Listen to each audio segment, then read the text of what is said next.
Boa tarde a todos e a todas. Vamos nos harmonizando para usufruirmos desta tarde de luz, paz, de serenidade.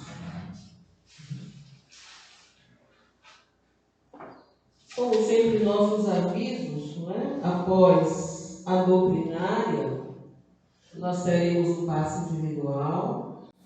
Portanto, pedimos a todas as pessoas que permanecerem aqui no salão, que continuem nessa vibração, né, de serenidade, de paz, porque aparentemente, né, não podemos não enxergar, mas a equipe espiritual continua aqui trabalhando. Isso é muito importante para a harmonização dos trabalhos. Lembrando que todas as terças-feiras estamos aqui, né, com o estudo do acolhimento, o estudo do Evangelho, o ESD e o ESMA. O tema do mês de novembro, aqui no NEPOM, iniciando hoje, 5,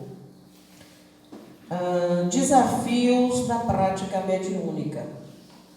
E hoje teremos o tema, na tarde de hoje, com o nosso irmão Oscar Calmon, o que são médiuns imperfeitos. É muito interessante para nós que somos estudiosos e gostamos da doutrina espírita. Mas como é de praxe, vamos iniciar fazendo a leitura do Evangelho, em seguida a nossa oração.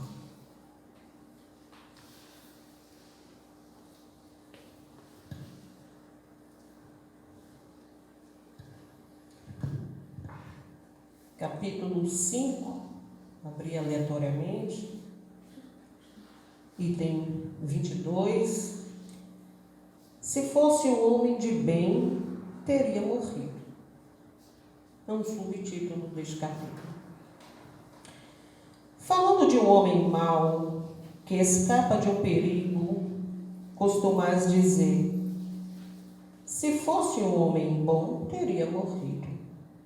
Pois bem, assim falando, dizeis uma verdade, pois com efeito, muito a miúde, sucede dar Deus a um espírito de progresso, ainda incipiente prova mais longa do que a um bom que, por prêmio do seu mérito, receberá a graça de ter tão curta quanto possível a sua provação.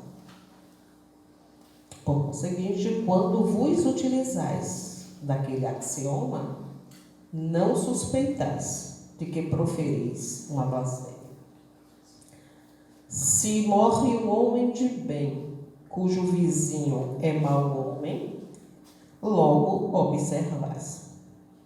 Antes fosseste. Enunciais uma enormidade, porquanto aquele que parte concluiu a sua tarefa, e o que fica, talvez não haja principiado a sua. Por que então? Havereis de querer que ao mal faltasse tempo para terminá-la, e que o outro permanecesse preso à gleba terrestre.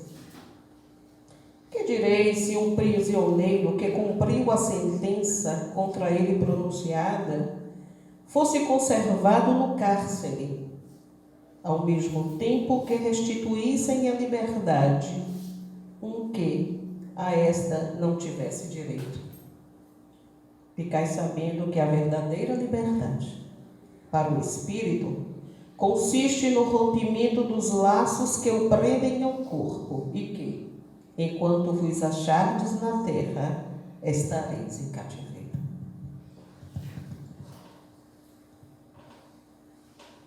Pai Celestial, rogamos a vossa presença neste recinto.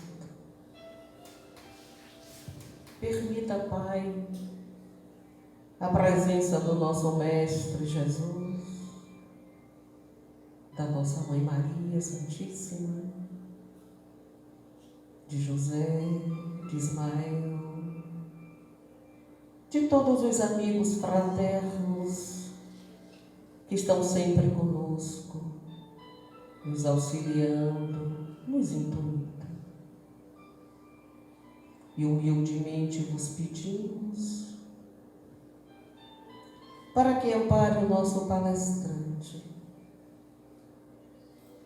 e que todos que aqui estão, encarnados e desencarnados, todos nós, possamos refletir profundamente sobre o que aqui será exposto. Gratidão, Mestre amado, e rogamos luz e paz para a tarde de hoje. Que assim seja e assim. Com a palavra, nosso irmão Oscar Calmon, repetindo com o tema o que são médiuns imperfeitos.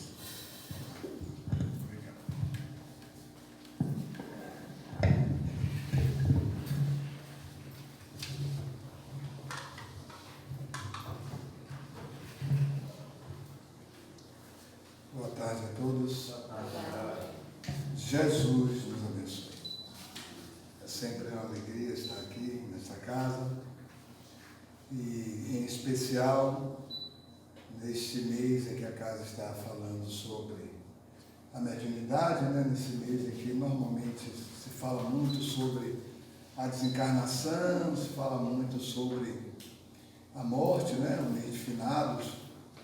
E a casa, então, escolhe um tema que é a mediunidade e que é um tema ligado à comunicabilidade, ou seja, não se fala só do fato de se ter deixado o corpo, mas dos fenômenos em que aqueles que deixaram o corpo têm agora condições de trazer suas mensagens, de trazer suas elucidações, falar do seu estado lá no mundo espiritual, em que nós já estávamos lá há um tempinho atrás aí, estamos agora aqui, mas vamos retornar porque as idas e vindas são muitas e tantas, e nós estaremos sempre ainda, em função do nosso nível de evolução, estaremos ainda muitas vezes saindo do corpo, voltando para o corpo,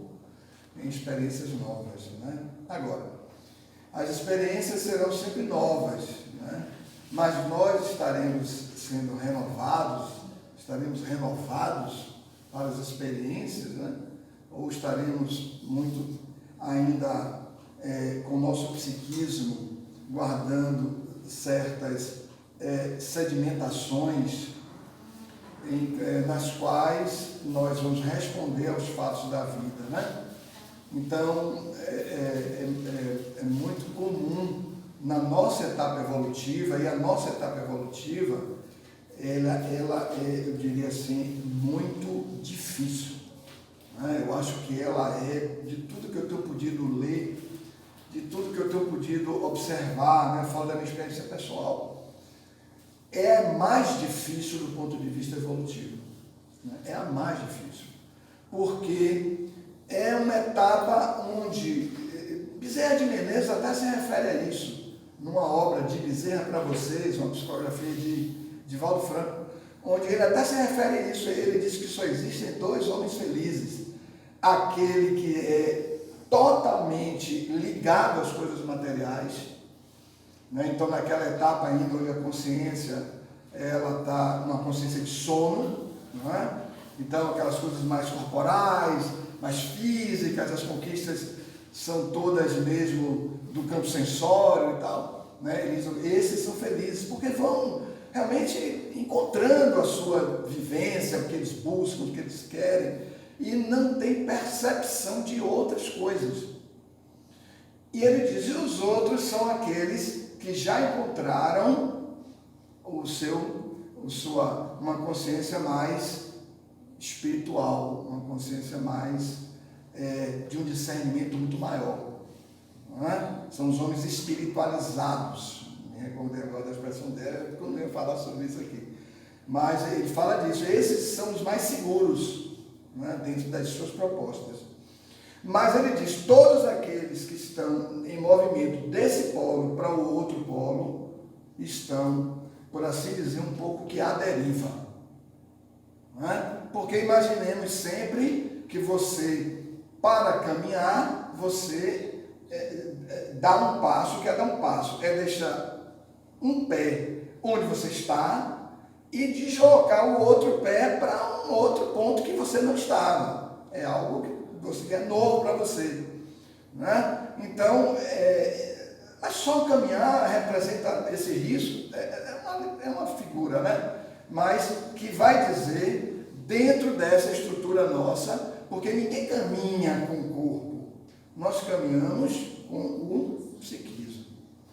Quem caminha é o psiquismo. Né? Quando o Buda, depois de ficar 11 anos sumido, desaparecido, quando ele volta, a primeira coisa que a esposa dele pergunta a ele é o seguinte: meu amigo, tudo que você aprendeu nesses 11 anos que você saiu e que você agora aparece anunciando um processo de autoiluminação, tudo que você aprendeu lá, você poderia ter aprendido aqui? Ele disse sim, poderia ter aprendido aqui. Porque não é o corpo que caminha, não é o corpo que anda, é o psiquismo que se amplia, né? É a consciência que se dilata.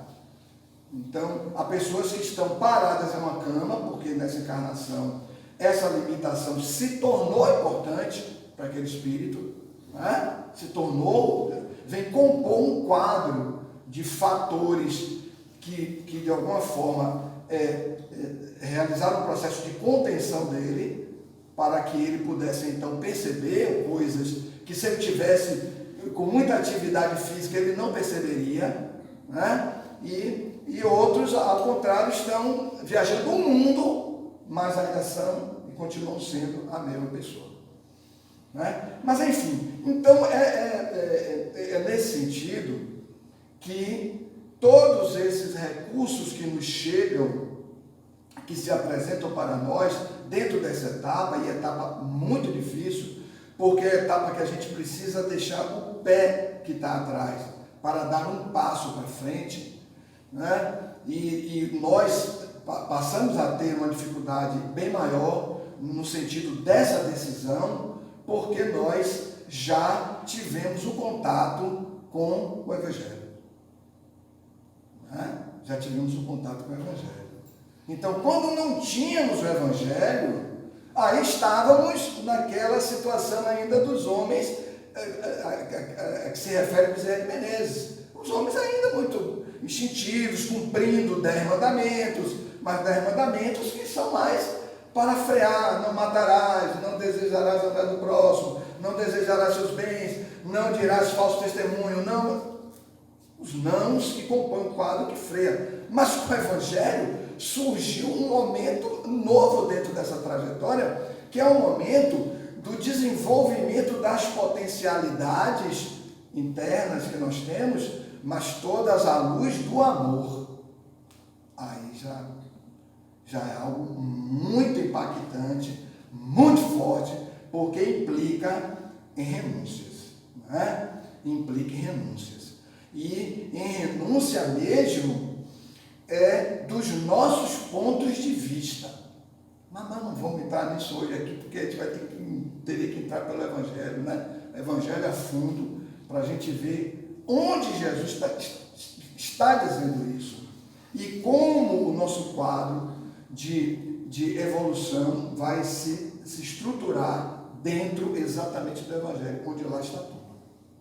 Lá está tudo. Não precisamos ir em lugar mais nenhum. Já está tudo lá. Né? Assim, para o médium, e aí é aquele, estamos falando do médium na acepção espírita, o médium é aquele que tem uma faculdade de captação, uma faculdade ostensiva, porque médium, todos nós somos médiums, mas estamos falando daqueles a que Kardec se dedica para o estudo, que são exatamente os médiuns ostensivos, né? Aqueles que realmente têm essa faculdade de percepção para além do campo sensório, né? Então, no caso dos médiuns imperfeitos, que é o nosso tema de hoje, né? Ou seja, o que é um médium imperfeito? O médium imperfeito é aquele médium cuja perfeição ainda não se realizou. Por que eu digo ainda não se realizou? Porque todos nós estamos submetidos à lei do progresso. Então vai, em algum momento, se realizar lá pela frente, né? Tem muitas etapas lá pela frente, né? Então, há muito que se caminhar ainda. E aí voltamos à nossa reflexão. Não caminhar, assim, fisicamente, mas deslocar-se, na verdade, com o nosso psiquismo para dentro. Mas para dentro? Mas para dentro. Por isso, o médium perfeito é o médium cuja a perfeição ainda não se realizou. Algo imperfeito é algo que a perfeição não se realizou ainda, mas vai se realizar. Porque a perfeição, nesse sentido que nós conhecemos, nesse sentido que a doutrina espírita apresenta, é a manifestação das forças internas em plenitude. É a manifestação em plenitude. Tanto que Jesus, no Sermão da Montanha, olhe como ele toca nesse ponto. O sermão é todo isso, né? Mas olhe como ele toca nesse ponto. Lá pelas bem-aventuranças, ele já vem construindo esse estado.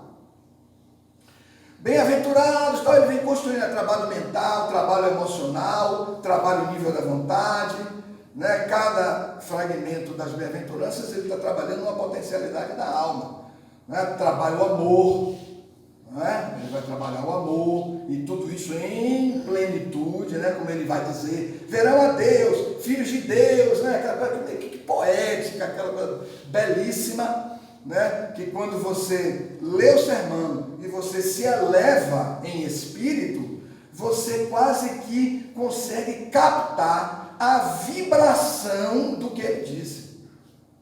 A Amélia Rodrigues fala sobre isso, né? Ela fala na psicografia de Valdo Franco, ela chega ao ponto de dizer que a vibração do que Jesus proferiu no sermão ainda ecoa no planeta. Né? Porque os psiquismos estão necessitados. Né?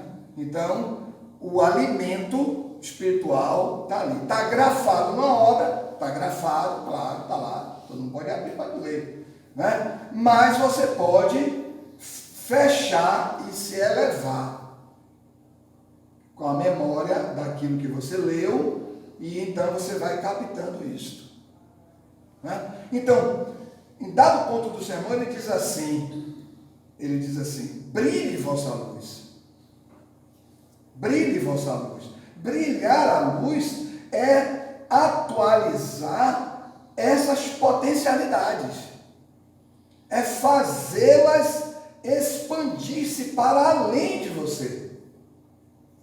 Né? Expandir-se para além. Então, nós conseguimos perceber aqueles que têm luz.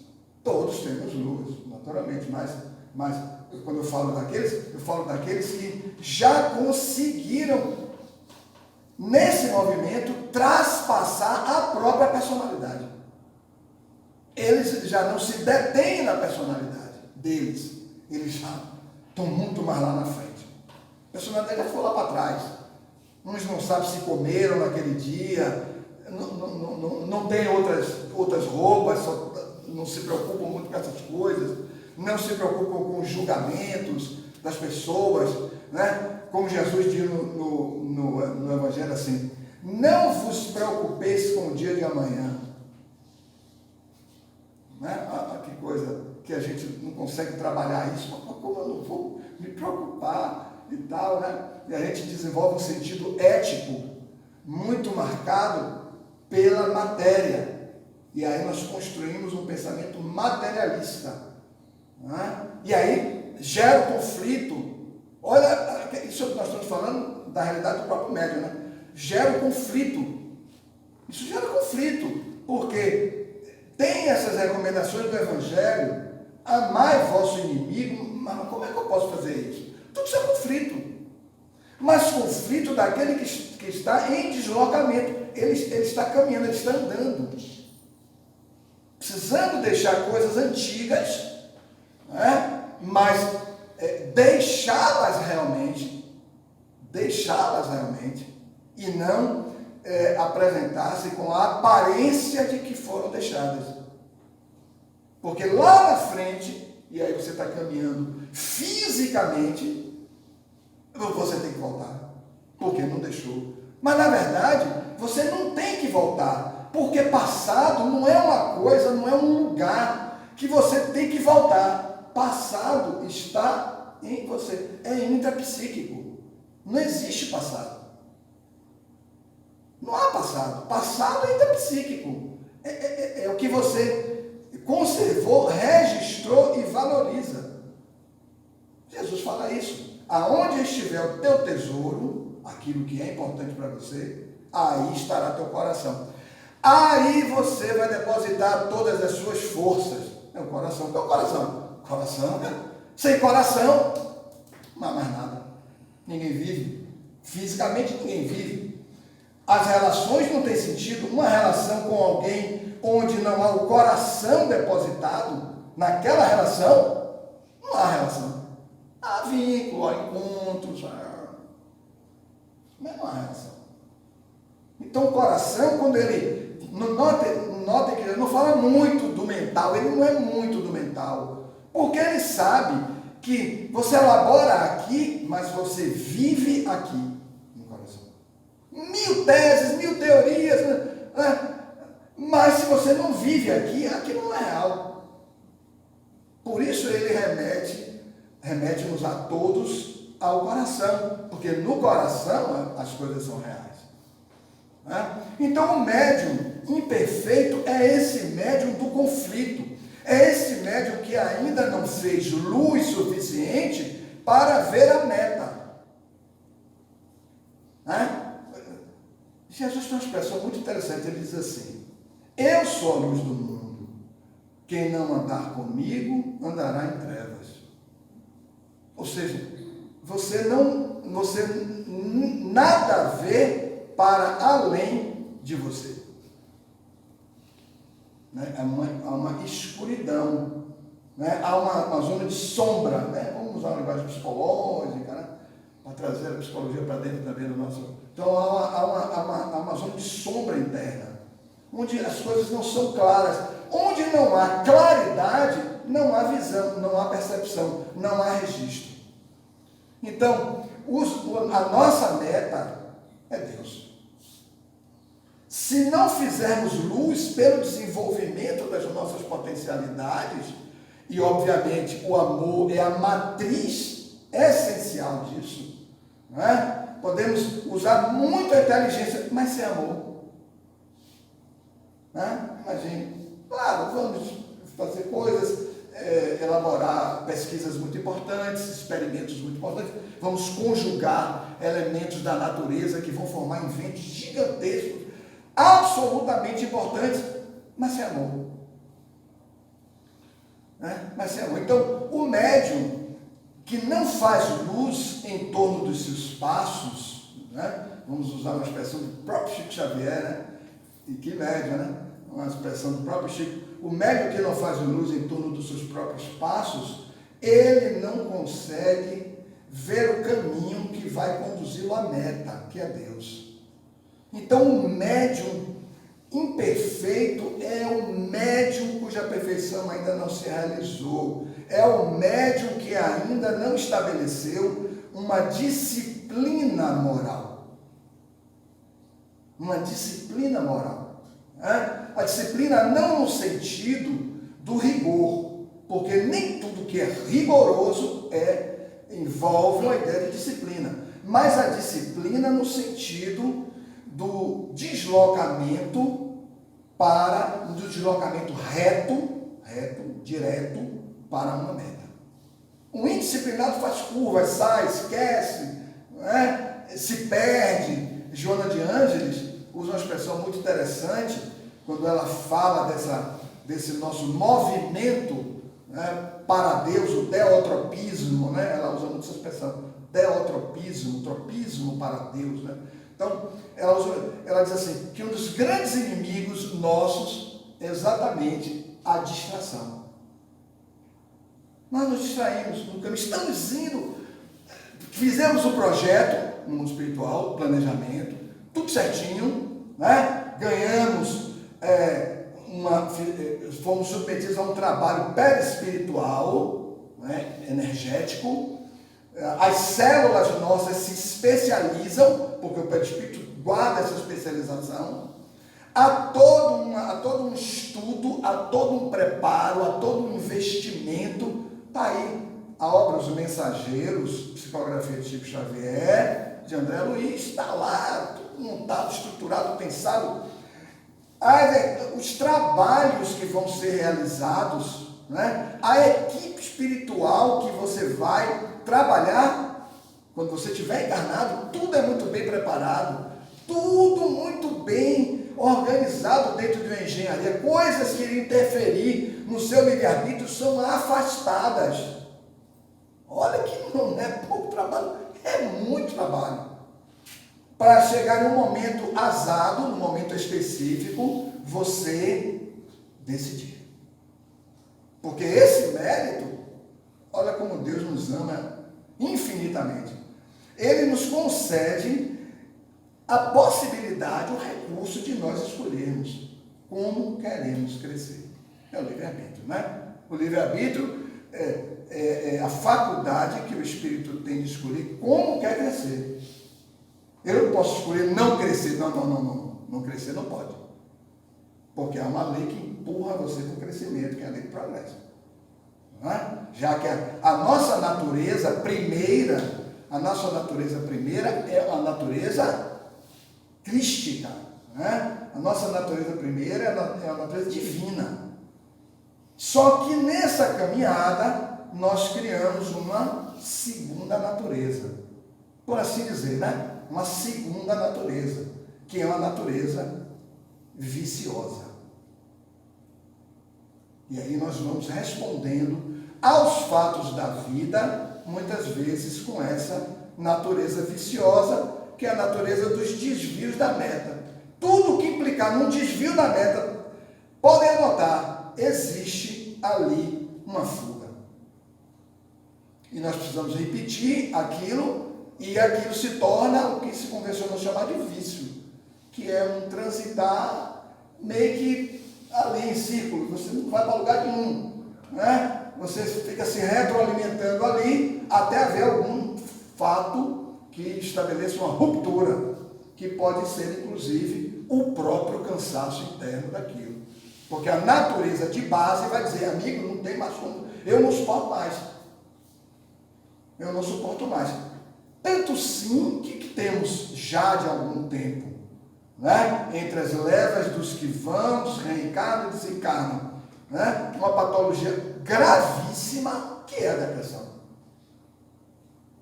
A depressão, a sua causa moral, a moral, tem repercussões corporais, né? Glandular, né? Glândulas que não vão fabricar mais determinadas, não vão fabricar de forma reduzida as suas enzimas, os seus hormônios, e que vão repercutir organicamente. Mas se nós retornarmos para a base perispiritual, da base perispiritual para a base do ser pensante,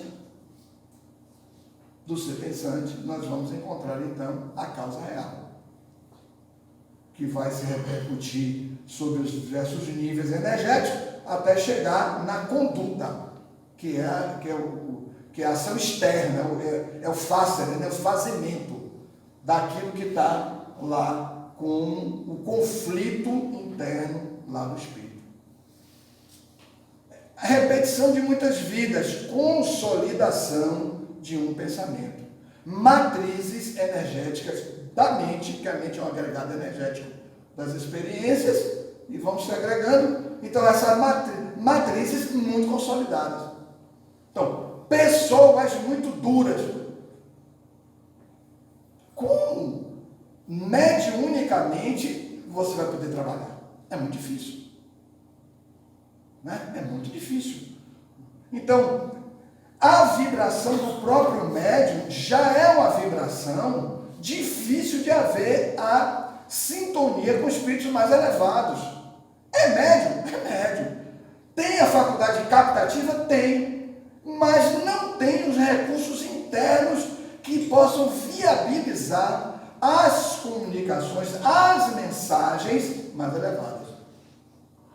Aí Kardec separa no capítulo 16 do Livro dos Médiuns, que todos vão ler, naturalmente, né? É um estudo, aqueles que se interessarem vão ler. Ele vai falar sobre os médiuns especiais, e dentre esses médiuns especiais, os médiuns imperfeitos, que são esses médiuns que estão ainda sustentando determinado padrão moral deficitário.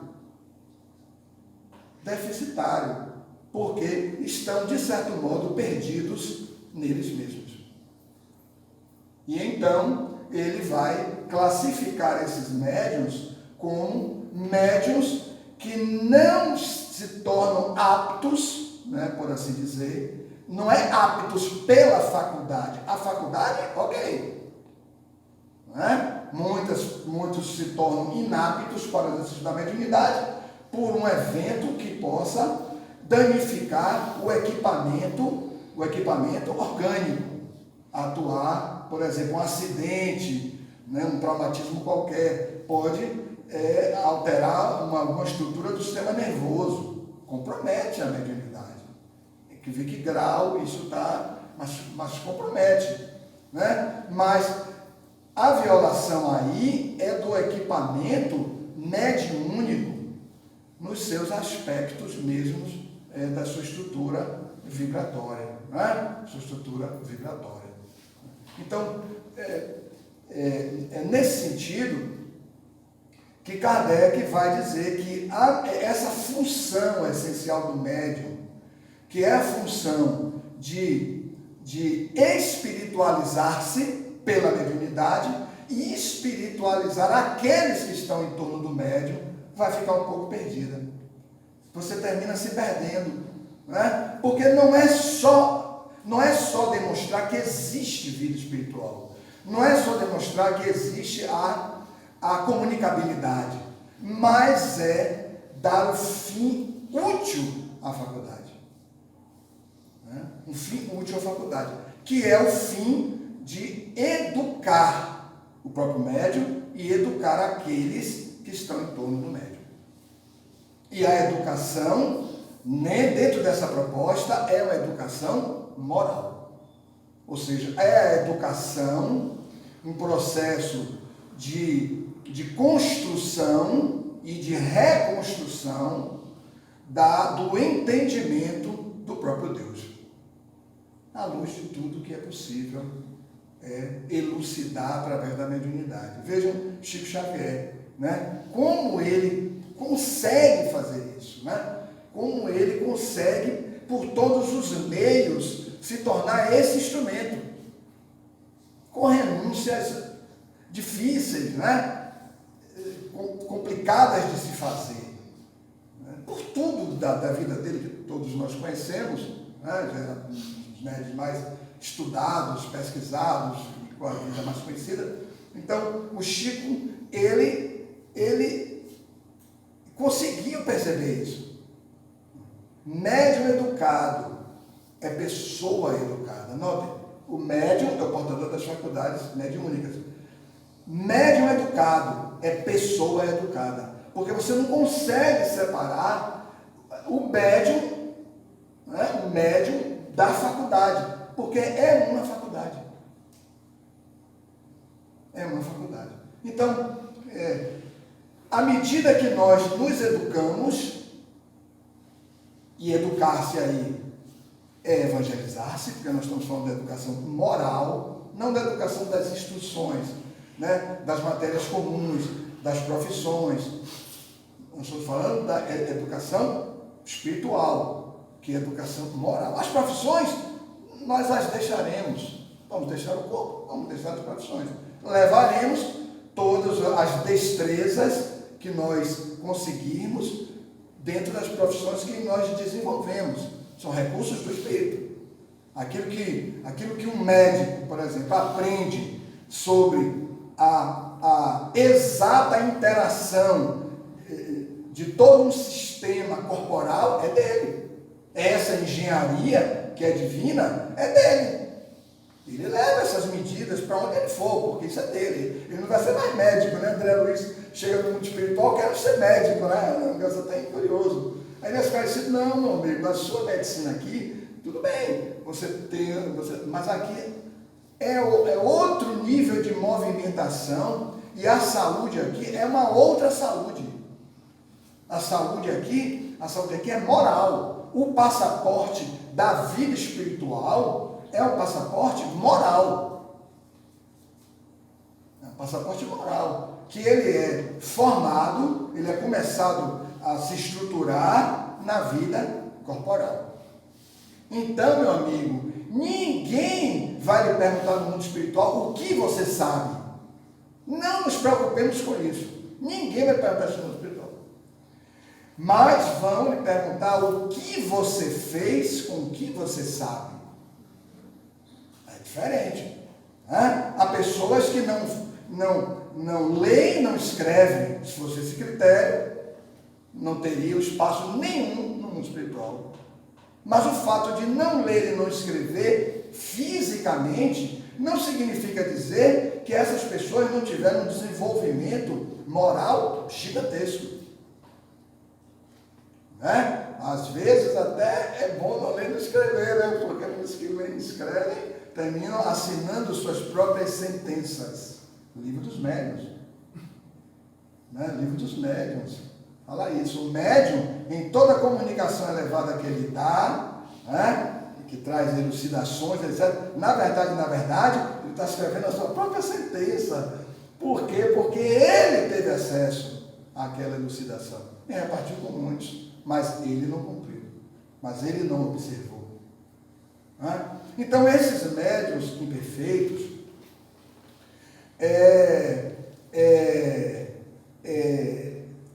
precisam, né? Precisam. Eu não estou me incluindo muito, nós precisamos, eu deveria até me incluir um pouco, né? Nós precisamos, porque eu não tenho uma mediunidade ostensiva, eu falando do meu caso, né?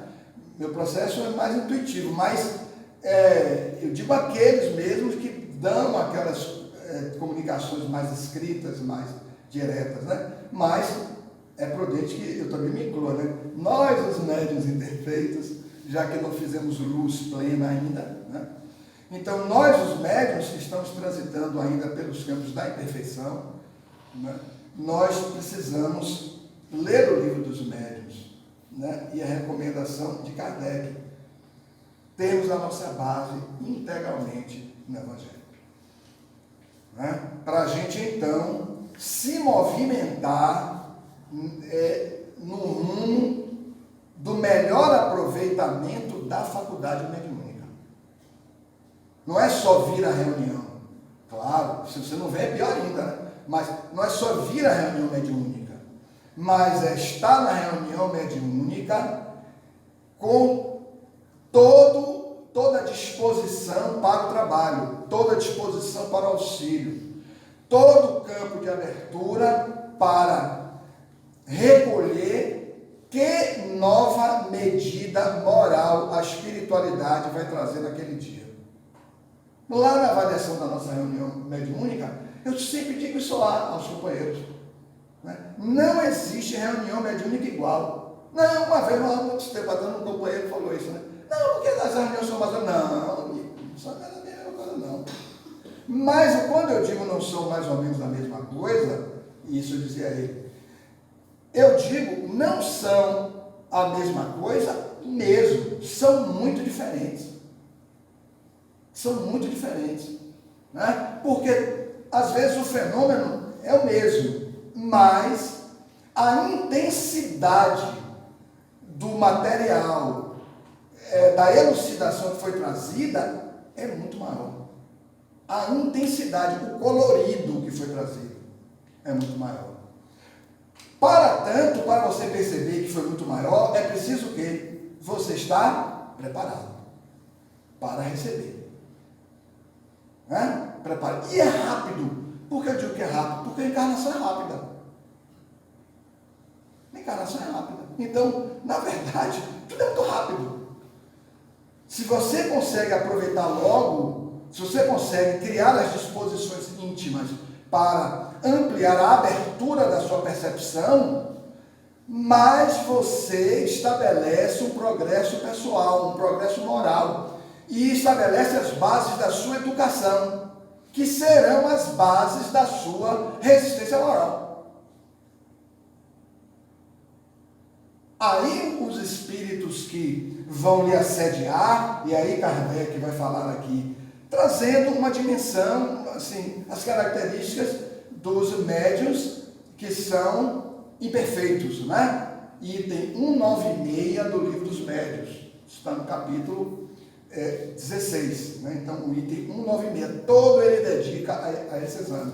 Aí ele vai falar, os médiuns imperfeitos são aqueles que, pelas suas características morais deficitárias, eles põem em insegurança, olha bem, põem em insegurança, que a medicina pode estar saindo ruim, ou seja, tornam não seguras, vamos fazer assim para ficar mais claro, tornam não seguras o conteúdo da mensagem mediúnica. A autenticidade da mensagem, a autenticidade já sou eu que estou falando, mas a autenticidade da mensagem, da sua base moral. Não é? Então, muitas vezes nós encontramos o espocar de muitas mensagens, a internet está lotada disso, né? Há uns 4 anos, uma companheira do nosso grupo apareceu com uma mensagem lá, e etc, etc, etc, etc. Mas o que é que vocês acham dessa mensagem, né? Aí perguntou a todos, me perguntou, disse assim, vamos fazer um exercício, vamos ver como Kardec analisaria essa mensagem. Aí vamos pegar aqueles itens do Livro dos Médiuns, né? Onde Kardec tem aqueles critérios todos, mais de 15 critérios, mais ou menos isso, onde ele vai dizer isto, isto. Aí todo mundo imprimiu a mensagem, isso. Essa mensagem não é uma mensagem autêntica. Ela não tem conteúdo evangélico. A mensagem está em contradição com uma série de elucidações trazidas pelo próprio Cristo. A mensagem não serve. Porque o médium que trouxe a mensagem, partindo-se da ideia de que foi uma mensagem mediúnica, ninguém viu nada, só chegou a mensagem. Não é? Então, partindo-se da ideia de que era uma mensagem obtida mediunicamente, mas pode até não ter sido, porque muitas coisas são criações do próprio médium ou do suposto médium. Não é? São ideias, são pessoas, às vezes o médium vivenciando um transe anímico. As suas fantasias, as suas elucidações, aquilo que ele gostaria que fosse. Olha aí, mas num transe, ele põe aquilo para fora.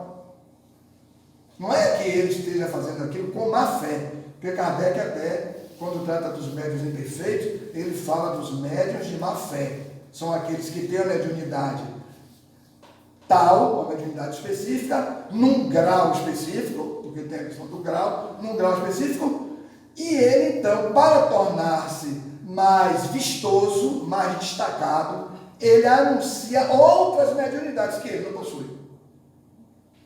E aí convence pessoas, forma grupo de pessoas, né? Estruturam às vezes até determinadas entidades registradas mesmo, com nomes de pessoas destacadas, né? E seguem ali um tempo, por um período, até que aquilo vá se desfazendo, porque, amigos, o que não for verdadeiro não se sustenta.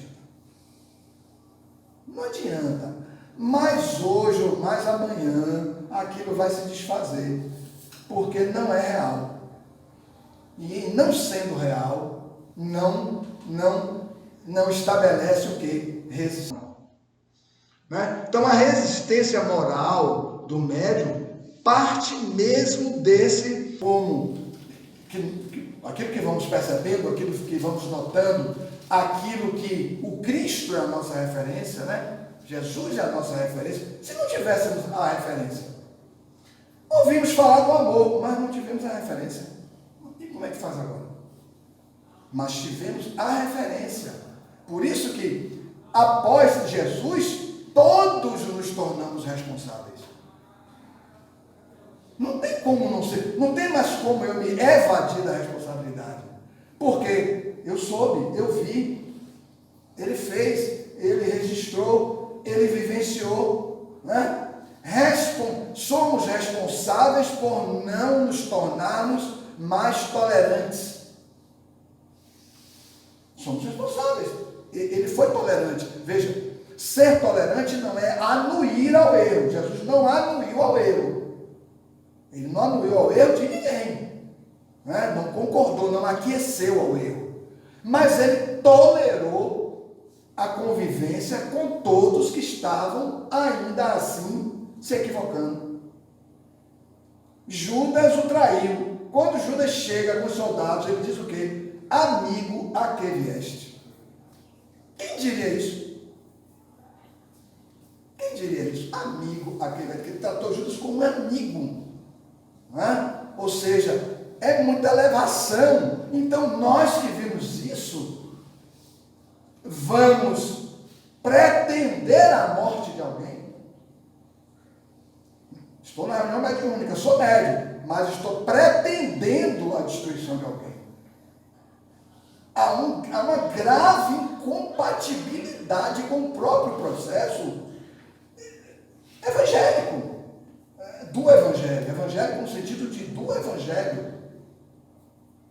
Não é? Então, notem como muitas vezes o médium, no exame a que ele está submetido, em uma vida física, amigos, não é algo fácil. Viver uma vida física não é algo fácil. E viver uma vida física nesse nível de provas e expiações, que é o nível do exame, o que é provas e expiações? Exame. Prova, como já está dizendo, é prova. É exame. Então, exame sobre o quê? Do que? Exame para a decisão de escolha do bem. Os que escolheram o bem, mas não é escolher o bem porque fala do bem o tempo inteiro. É querer o bem. É já se sacrificar por ele. É diferente de intelectivamente eu falar do bem. Eu posso escrever um livro sobre o bem, mas posso não querer o bem.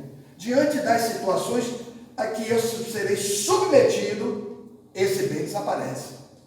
Porque as circunstâncias serão cada vez mais intensas, mais exigentes, para que o amor, né, se dilate. Então, pessoas mais graves, pessoas mais duras, às vezes é o filho dentro de casa. Às vezes é o pai, a mãe, o irmão, a esposa, o esposo. Você não tem muito para onde ir. Não, eu vou fugir, vou largar tudo. Não tem como largar. Porque essas pessoas, elas estão, notem amigos, em você. Por mais que você vá para a Europa, elas estão em você. Elas fazem parte do seu psiquismo. A sua emocionalidade foi construída, edificada com elas. Por mais que eu tente esquecê-las, elas têm um cantinho no meu psiquismo, que de vez em quando vem aqui para fora. Aí você se lembra, aí você volta, você lembra, você volta. Esse exercício é importante, porque é um exercício onde você vai atualizando o seu amor e a pessoa vai aparecendo para você ir aplicando esse amor a essa pessoa que está na sua memória. Até um dia que você decide, eu vou ligar para essa pessoa hoje. Tem 30 anos que eu não falo com ela. E quando você liga, e aí você vivifica o perdão, né? O amor está intensamente naquele ato que você está fazendo. Notem, você desbloqueia uma série de canais de percepção, inclusive mediúnicos, que estavam bloqueados pelo ódio, pelo rancor, pelo ressentimento, pela não aceitação da postura do outro. Porque houve a ruptura, você não aceitou a postura em relação a alguma coisa. Mas isso lhe adoeceu moralmente. Por isso Jesus propõe o quê? O perdão. O amor aos inimigos e o perdão. Se alguém te pede para dar 1000 passos, olha como ele diz, dá 2000.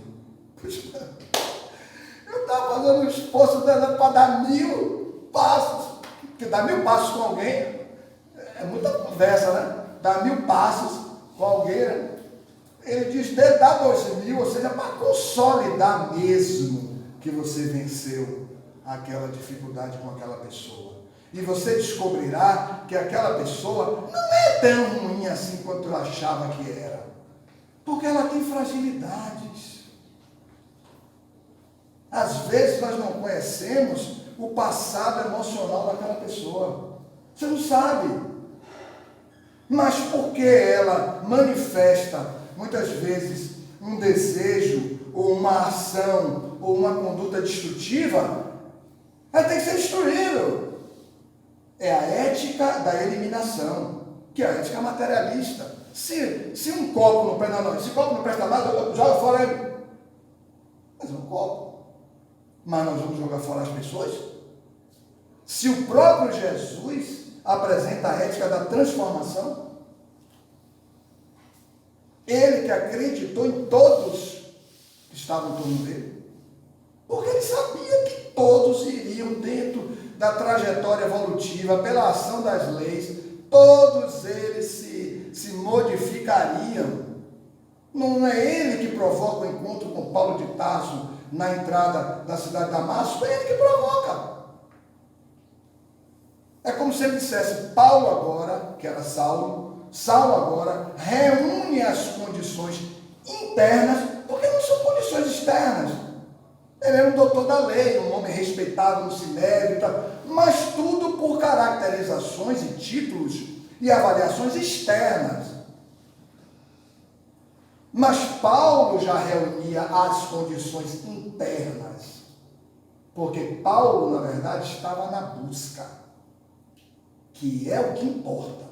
O que importa não é cumprir todos os deveres, o que importa é a busca. Carlos Pastorino, na psicografia de Divaldo Franco, no livro Impermanência e Imortalidade, ele vai dizer isso. O ato evolutivo mais importante é a busca. Jesus abre a sua vida pública no discurso do sermão dizendo o quê? Buscai. Perfeito. Quem não busca vive paralisia moral. Quem entende que já esgotou em si mesmo, nos seus pensamentos, nas suas ideias, toda a perfeição, está simplesmente parado.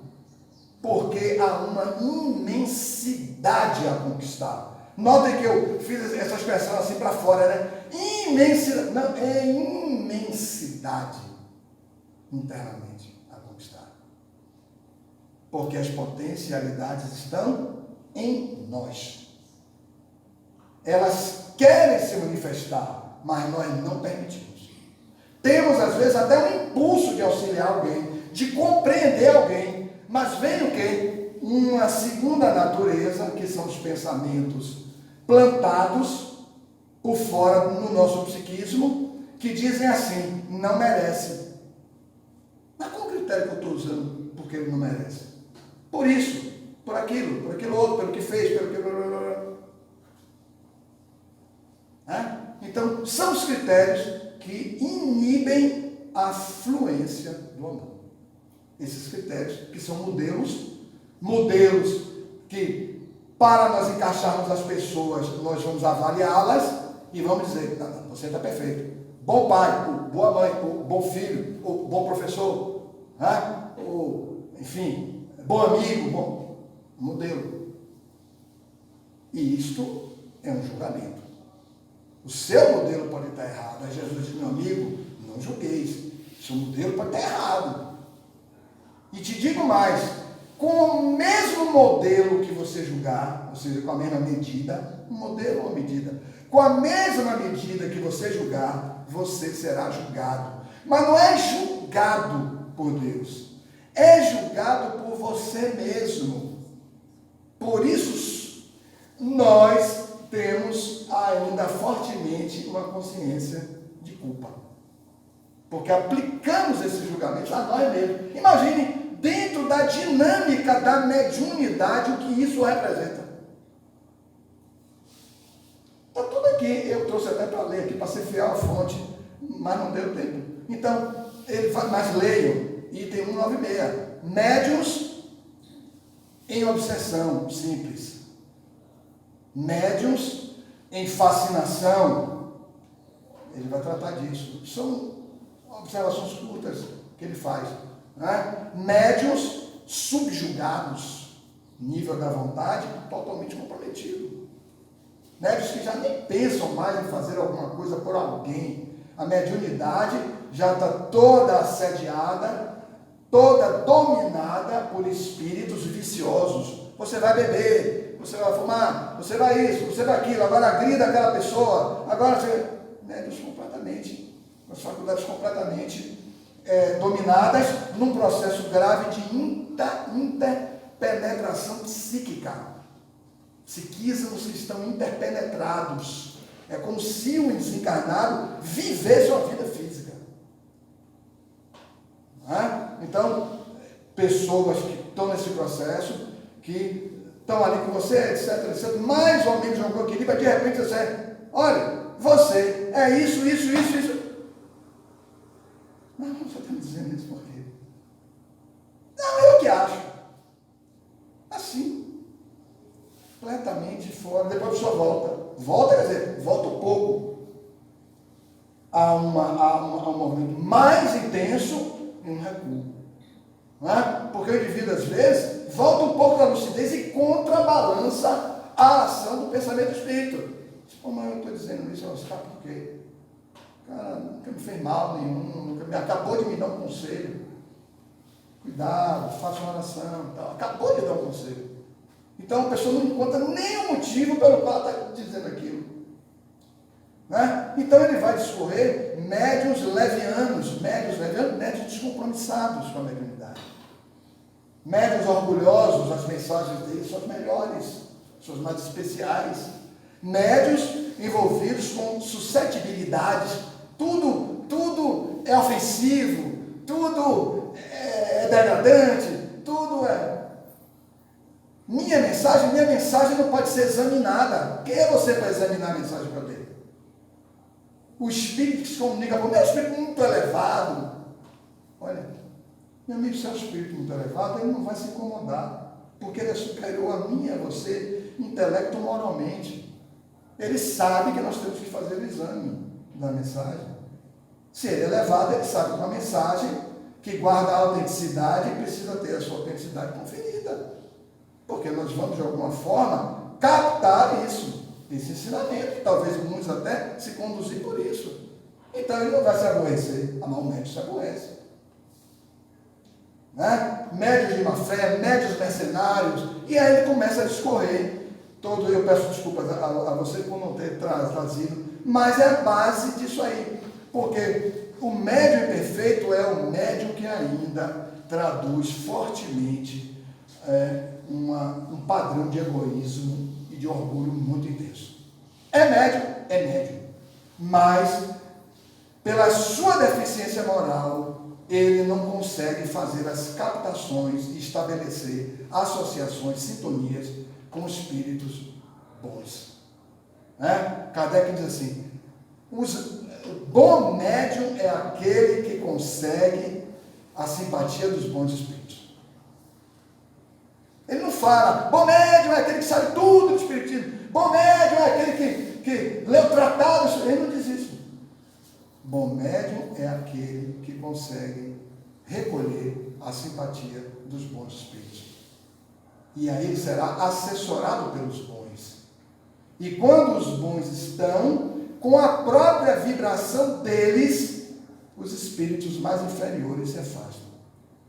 Se o médium dá uma escorregada moral, aí ele baixa a vibração, os de vibração inferior entram para tentar sustentá-lo naquele padrão inferior, para ele retornar a determinados hábitos, a determinados gozos, a determinadas situações. Aí é uma movimentação muito grande, vão aparecer pessoas daquele passado, mil coisas, que a gente teria que ficar um tempo aqui falando sobre isso, sobre circunstâncias que envolvem esses processos, para que o médium, então, desista da sua tarefa de crescer, que já é uma tarefa difícil, como vimos no início, porque há que se vencer muita coisa, há que se renunciar a pontos de vista próprio para adotar os pontos de vista de Jesus. Olha aí, como Jesus vai dizer até isso, né? Todo aquele que quiser vir após mim, renuncie a si mesmo. Renunciar aos pontos de vista, não renunciar como pessoa, renunciar aos seus pontos de vista. Renuncie aos seus pontos de vista e adote os meus, porque ele é o Cristo. Tome tua cruz, né, assim que ele fala, ou seja, tome teus deveres. A cruz são os deveres, tome os teus deveres e siga-me. Só que ele estava indo para onde? Para a crucificação. Imagina, faça tudo isso e me siga logo quando o senhor está indo para a crucificação. Pera ainda. Tanto que os dos discípulos, só João foi. Né? Só João foi embora, foi tudo embora. Ou seja, não é uma tarefa fácil. Aí nós temos um evangelho muito intuitivo, que é o evangelho de João. Eu estou trazendo essa abordagem, eu sempre reflito sobre o evangelho de João nesse sentido, é muito intuitivo, porque ele conseguiu ir, ele foi além, ele não se deteve nos instintos de conservação.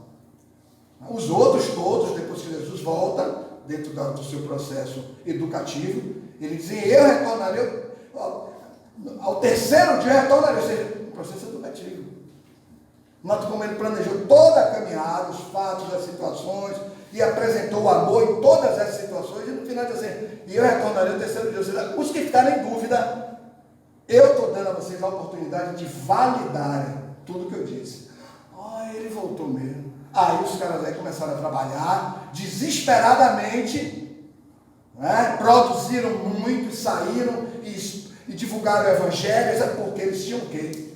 Clareza sobre a meta, que é Deus e Jesus sendo a luz do mundo para todos eles. Muita paz.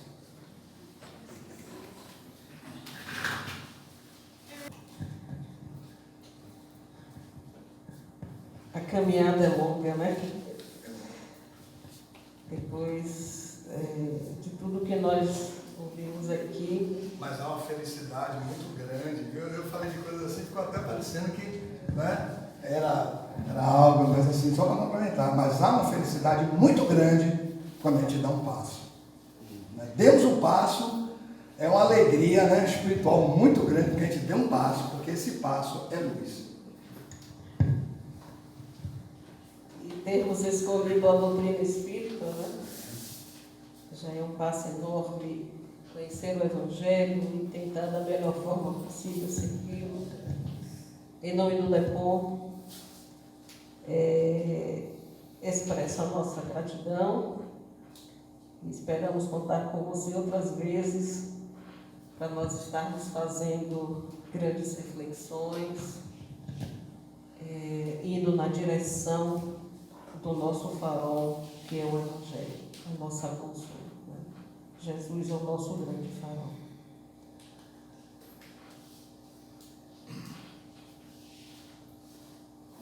Vamos aproveitar mais uma vez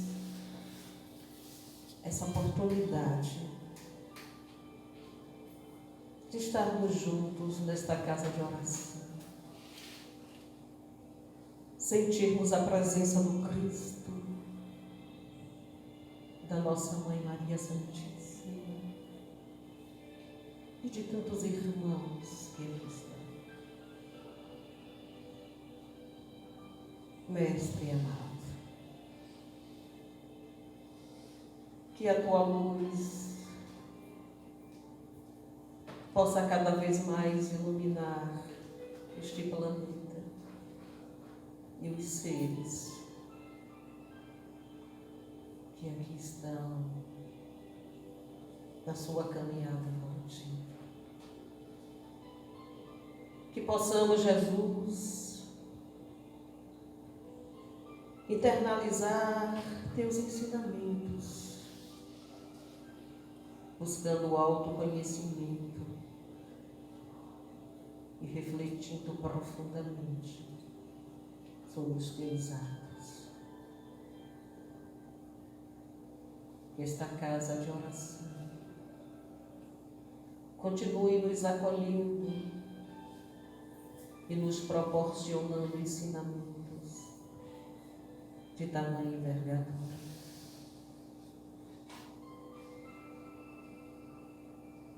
Mestre amado, nossa imensa gratidão.